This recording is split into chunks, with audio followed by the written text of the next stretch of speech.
আরে আরে আরে, দাঁড়ান, ভয় পাবেন না, ওগুলো শিং না।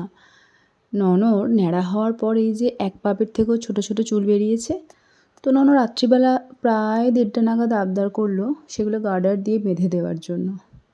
অগত্যা তার ঘুম নেই, কাজেই বাকিদেরও ঘুমের কোনো চান্স নেই।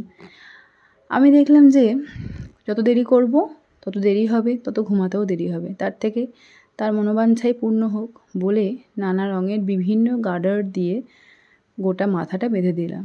সে খুবই খুশি, রিয়াকশান দেখেই বোঝা যাচ্ছে। মা হতে গেলে অনেক কষ্ট করতে হয় এটা জানতাম, কিন্তু তাই বলে ন্যাড়া মাথায় গার্ডার বাঁধার ব্যাপারটা আমার কাছে ভীষণই অভিনব।